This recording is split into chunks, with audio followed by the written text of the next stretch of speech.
I sent out the text. I don't know. I need to update the list, but I just said at 10:30 a.m. govern. Of course, we can never start at 10:30. Just figure it's 10:45. But if I said 10:45, it'd be 11. So we'll just say 10:30 and come and talk amongst yourselves until it begins, right?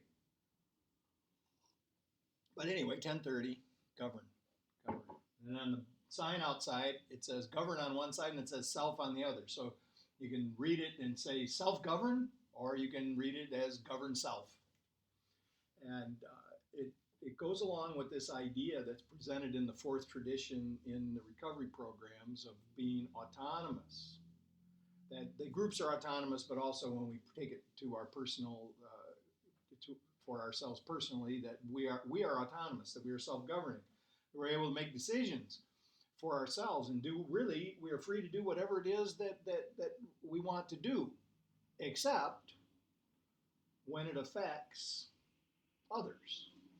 So here's the great, it is a great freedom, but also it is a great responsibility to make our own decisions based on how those decisions affect those around us. So essentially, this is it really, we need to think about this. It's a universal principle. You don't have to be in recovery to practice it. I mean, hopefully everybody would practice it. Generally speaking, everybody does practice the first half. Most people make their own decisions and go ahead and do whatever they want to do, but a lot of times, and I think all of us do it from time to time, we don't consider what the effects might be on someone else. And then other times, we may allow other people to make decisions for us when we should be making them for ourselves. So to be in alignment with this principle is to realize that we have a responsibility for our own lives. We have responsibility for our own lives, and we get to be self-governing. Now, it's really an important thing because making our own decisions in the light of the common welfare, we're able to bring our talents and abilities to bear in the world in such a way that we are of service, that we're helpful. So, and this is actually where happiness comes from. It's interesting. We think happiness is going to come from all sorts of other places. We think happiness is going to come from getting stuff. We think happiness is going to come from finding that perfect person. We think happiness is going to come from all sorts of different things outside of us that we're going to get, that they're going to come to us and they're going to, somehow magically make everything better. But happiness and fulfillment actually comes from our ability to be of service. When we are helpful, when we're part of a community, we're part of a family, the most happiness is when we are of service the most of the time. If we are of service most of the time, we are happy most of the time. And if we are of service just a little bit of the time, we're happy just a little bit of the time. And and this is the other thing about these, realizing we're making the decision, is that sometimes we think we're doing things because we have to. And we could think that we're being of service, but we just kind of have to. One of the things that will change our attitude about work, let's just talk about that for a second. We can change our attitude about work by thinking of it as not going into work to punch the time clock, but going into work to provide a service. That I'm going to go to work and I'm going to be as helpful as I can today. Now, one of the problems is we've got this conflict going on because on the one hand, we have a sense that I've got to go to work. The alarm goes off or whatever, and go, oh my God, it's Monday. I got to go to work. And then try to get that in alignment with this idea of being of service. It just doesn't come together. So we can drag ourselves to work feeling like you want to be a million different places but here. And then try to console yourself by saying, well, at least I'm being of service. You're not. We're not being of service in that attitude, in that mindset. In order to be of service and to be happy with it, we actually have to have some kind of joy. We have to be giving it some kind of, we have to feel good about the effort that we're bringing into the workplace. And so this brings me back to the story of Brother Lawrence, who was a monk hundreds of years ago. In he was he was in a monastery, and there was an abbot that was the head of the monastery, and people noticed that Brother Lawrence, although he was the lowest one on the totem pole, he was the one they gave all the bad work to. They gave him all the stuff that nobody else wanted to do. He scrubbed the pots and pans in a time where there was no Dawn. There was no Dawn dishwashing liquid. There wasn't much to cut the grease. And so he is washing the pots and pans, and he is peeling the potatoes, and he is doing all the stuff that the other ones don't want to do. And he was actually illiterate. And the only way he got his knowledge was to listen to other people read scripture and listen to the abbot and the other monks talk about it. And the abbot, though, noticed that he's happy all the time. He's happy. What's going on here? So he calls Brother Lawrence into his office, and he asks him what's going on. And Brother Lawrence says, well, no matter what I do, whether I'm scrubbing the pots or pans or whether I'm peeling potatoes, I practice the presence of God. Which is to say that he practiced the presence of love. That he gave love to the work. He gave love to the pots and pans, whatever. He gave love to the potatoes.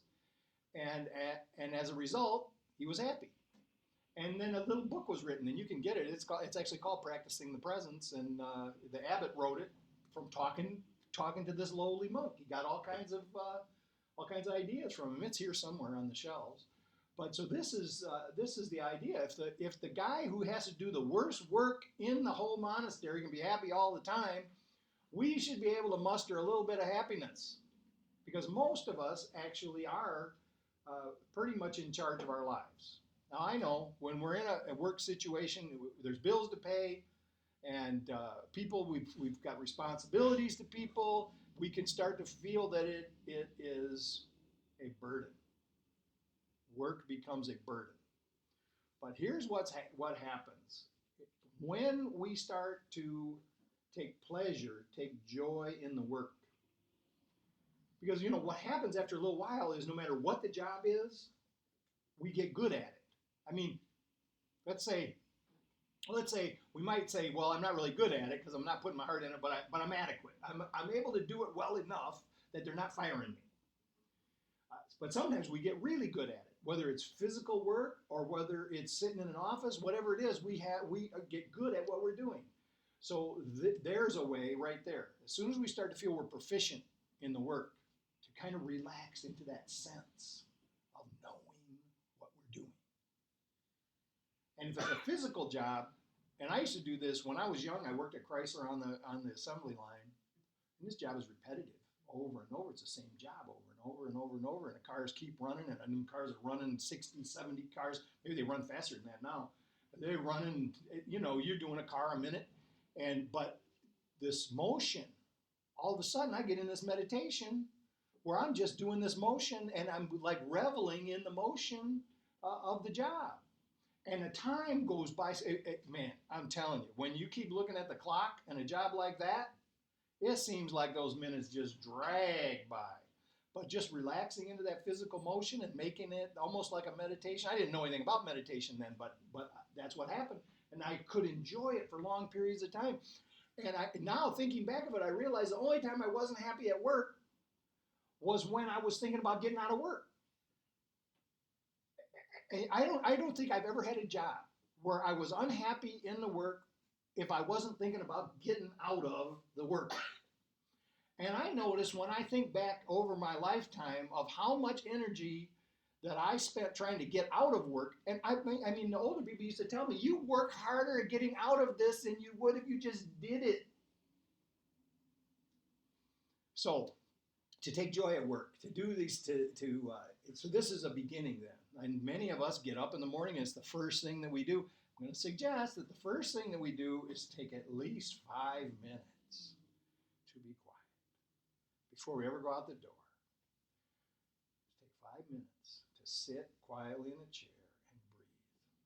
And from that 5 minutes, we'll grow a whole practice where that can be done anywhere at any time and makes everything come together. But the first thing we do is we go to work and we spend our time there, and hopefully we begin to give gifts to the work, and the work, gives gifts to us, and then we go back out in the world. And so then this focus of making our decisions. Well, what are we going to do? We're going to, I just got done working. I want to go have some fun. I want to do something fun. So might not be a bad idea to have some kind of a physical exercise program and start to think about how that's a service. And that's, a lot of times you might stumble on this, but you could say, well, what? I don't know who I'm giving service to when I do this. Well, first you're giving service to your body, which you are not. You are not your body. You're giving service to your body. You're making it into a vehicle that's going to last longer for you and that you're going to feel a little bit happier in. But also, you're giving service to the people around you to keep yourself in better shape so that they don't have to take care of you, so that you're going to be healthier, so there's a lot of ways to think about it. But then also, and this is the thing that always is going on, is you are giving service to everyone who's around you in the gym by being kind, by being pleasant, by taking interest in them, in the way that you interact. So this is the cool thing about how easy it is to be happy, because wherever we go, whoever we meet, we can be of service. We don't have to be overbearing with it. Just be quiet. Just be quiet, and then when there's an opportunity, give a kind word. Ask a question. See how they're doing. And then, of course, when you ask a question, you got to listen. Now you've committed.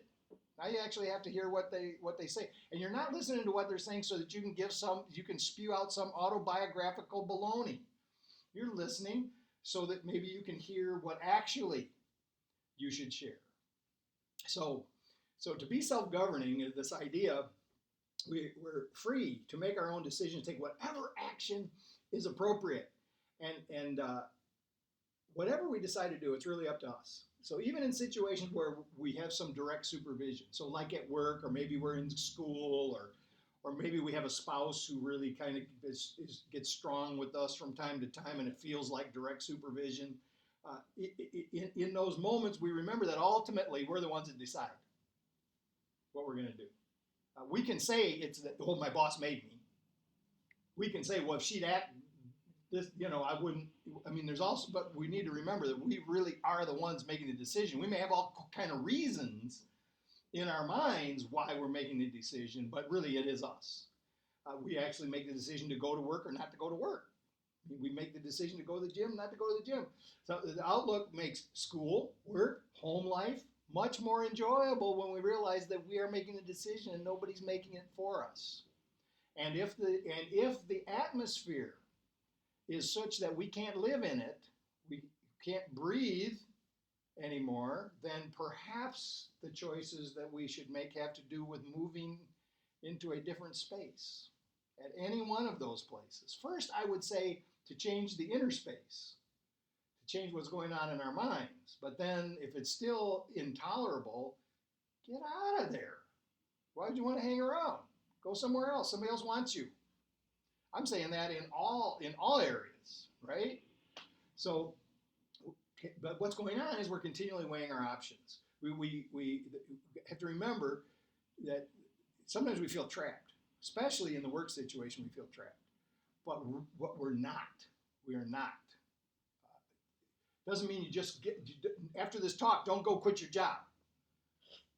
But this is what my dad always used to tell me. Don't quit a job until you got another job.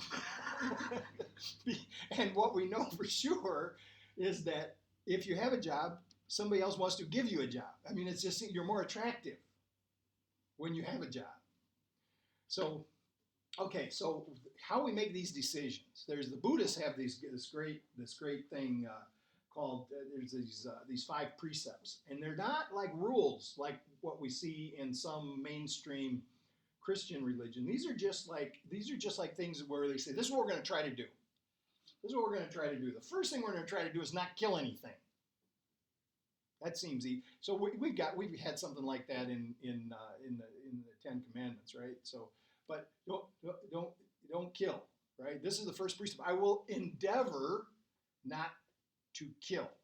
It was as simple as that. Now it's grown since then. It's grown to, I'll endeavor not to kill sentient beings, right? We talked about this last week about if all of the animals are related to us, they're all like our cousins, so to speak. Is it okay to eat our cousin?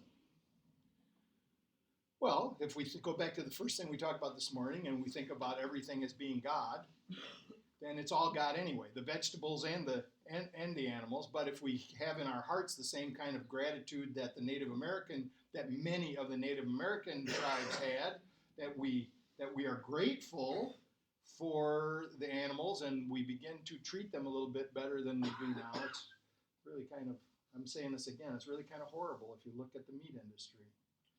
You might want to make different choices when you go to the store and buy the ones that are, anyway, I could go off on that for a long time. But here's what this not killing really is talking about. It says, don't do any harm. So my decision I'm going to make today, is it going to cause harm? It's not just not killing something. Am I going to cause harm through this decision? And this is built right into the tradition.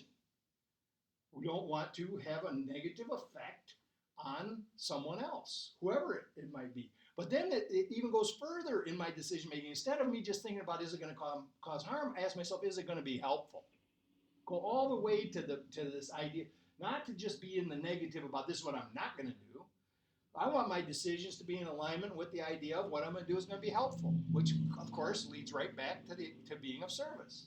So then the second one says, refrain from stealing. Oh, this is where all my music's got to go out the door, right? So I'm not going to take what was not freely given, or what was paid for, or what I really have coming. I'm not going to, but then that goes further to this idea of I'm not going to look to take advantage. I'm not going to look to take it. Not just am I not going to steal, but I'm not going to look to take advantage. Now, here this runs right up against naked capitalism.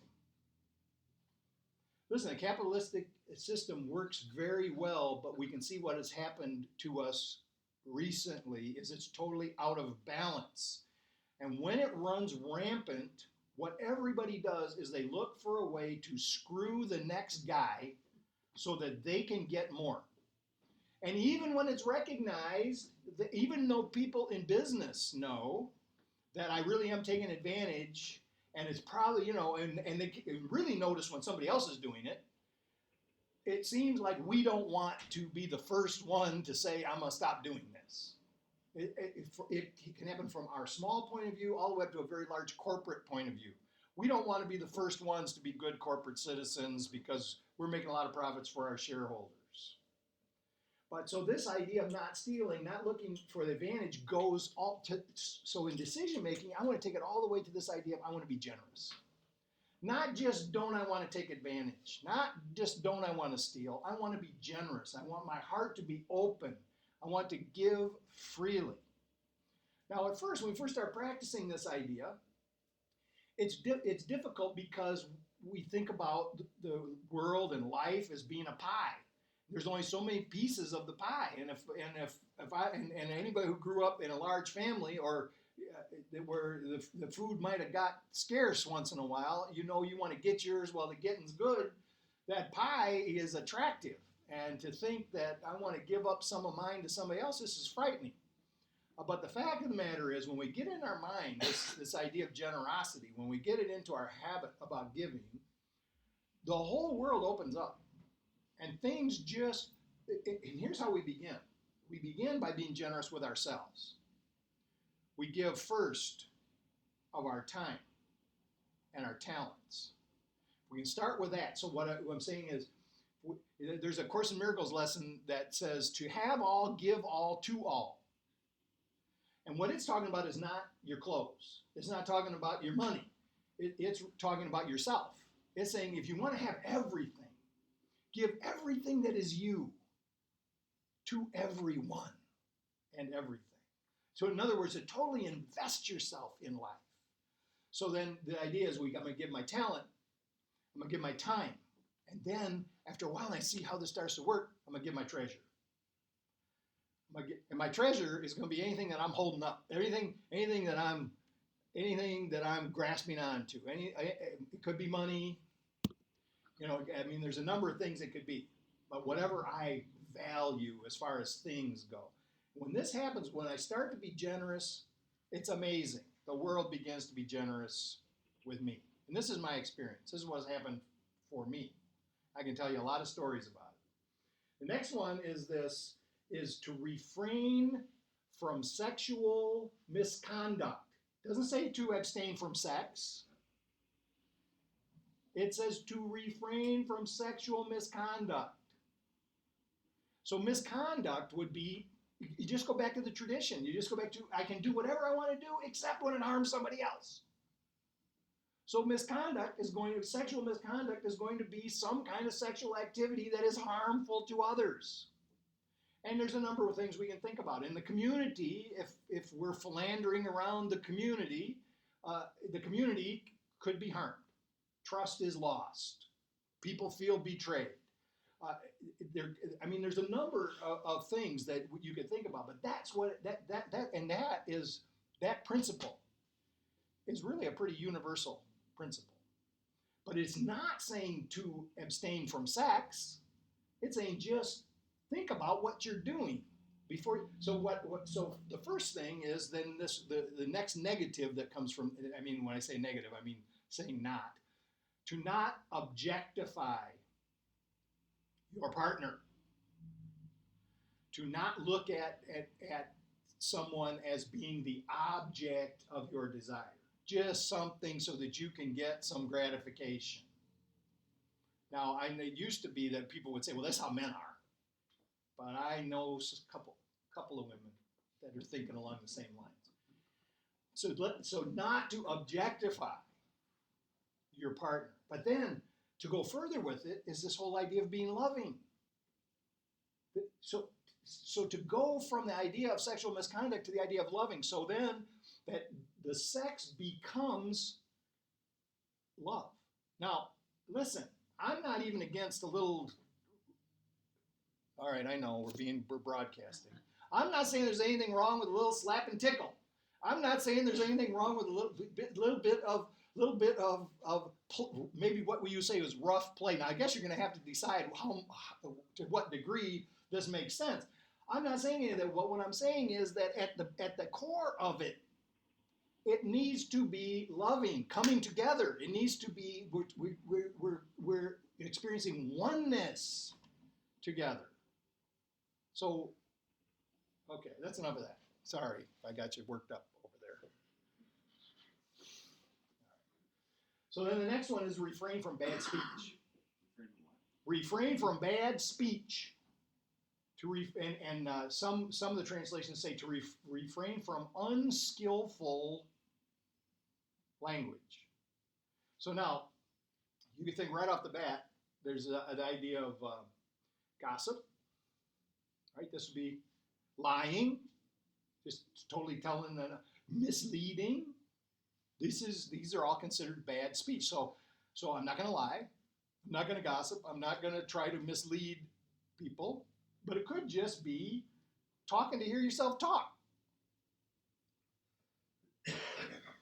None of us do any of that. I don't know why I even said that. I don't know what I was thinking about. So skillful speech then is the other side of it. To be skillful, to go all the way to this idea of I'm going to be skillful in my speech. So that means that thinking about it in terms of this fourth tradition, I'm going to think before I talk. And I'm going to listen carefully before I respond. So this skillful, and so, I know that there are a number of us have really tried to clean up their language and stop swearing and all of that and I don't worry about people swearing as like there's something wrong with it. I'm just trying to get this mindset that there's a better way to say it. There's a more skillful way to say the thing. There's a better way to communicate. And you actually don't know who you might offend too. And there's no reason for us to do that just, without thinking, right? So this whole thing about skillful speech is just being considerate. And then the last one is to refrain from intoxicants. And what they're talking about here about the intoxicants is not saying that the precept is not saying that you can't, it's not actually against using some kind of substance to get high. What it's against is when you use something and you get so intoxicated that you can't control your life, you need to refrain from intoxicants. So it's not even actually saying, it's saying if you can't be mindful, when you take this thing, if you can't be mindful, don't take it. Now, it turns out, I was shocked at this, but it turns out that there are some people who can actually take mood and mind-altering substances and still be mindful. I couldn't believe it. I mean, I thought they were just in denial, but it turns out I was wrong. Here's what I know about it. I know I can't. So I abstain. This is just as simple as that. I abstain because I know that I can't. So, but there are people who can, and so now there's probably a couple of substances that nobody can, and we would call those poisons, really. And I mean, in the classic sense, we would call those poisons. So, but then this goes farther. It says, so don't get drunk. I mean, drunk meaning overly intoxicated, so that you cannot be skillful in your living, but it also would say, stop poisoning yourself with bad food. It would mean stop poisoning yourself with whatever you bring into your environment. It could be your mental environment. Stop poisoning yourself with Fox News. Oh, did I really say that? I'm sorry. So the TV in general is a poison to the mind. And very difficult to stay mindful with television. Have you ever tried to actually have a meaningful conversation while the TV is on? It's almost impossible because your mind keeps straying back to the television. And most of the time, when I'm watching something on TV, I want you to shut up anyway. I'm sorry. So, all right, but really, if you go all the way with this, in regards to how I'm going to make decisions and what I'm going to do in my life, this bottom line is, I want to stay mindful. I want to stay mindful. And these things that block my ability to be mindful and to live in the moment, I need to refrain from them. I'm going to do one more and we're going to end it.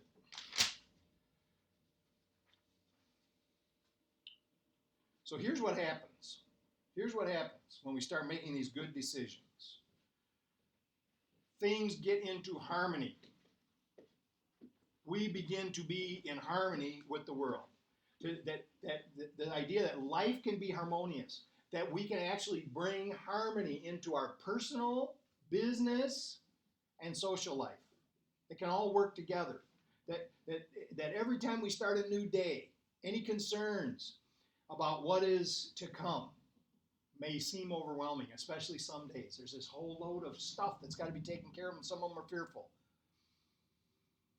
As the new day starts, we get quiet and we remember that we can find peace if we turn our attention to the presence of divine love. That all the time, the love of God is present for us. The love of God is just a principle. It's a principle of connection and goodwill. The connection meaning that we're all connected, that everything created is connected to the Creator, and then the desire for only good to come to all. This is the love of God. That I'm connected, and that I desire only good to come to all other living things. So to relax into that principle, that power that's there for us all the time. To relax, release, and let go, to focus on the breath, to breathe the presence of God. Think about that. That if I say, as we did in the beginning, if I say, okay, on the in-breath, I am filled with the love of God. And on the out-breath, I relax into the life of God. On the in-breath, I breathe in the presence of God. And on the out-breath, I breathe out the power of God. To just get that sense that this is what's going on. I'm living and moving and having my being in God. We're uplifted. We're energized. We realize that God is always there just waiting for us to notice. And not even mad about it. Just waiting patiently. Just waiting for us to notice. And then once we notice, we see that everything is in divine order. We're able to put first things first. We're able to get our good characteristics in front of our personalities. In our dealings with others, we can be kind. We can be responsive to the needs that we see. We can commit to following our inner guide. When we do that, everything flows together in an efficient way.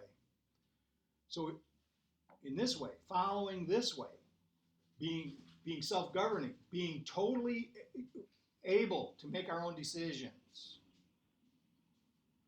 we are able to bring everything into harmony. All things, here's what it said, the Psalm says, all things work together for those who love God. So when we're involved in that love, in our decision making, all things begin working together for good.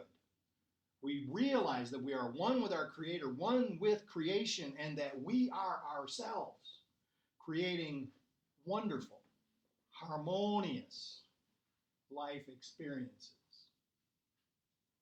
So it is. Thank you.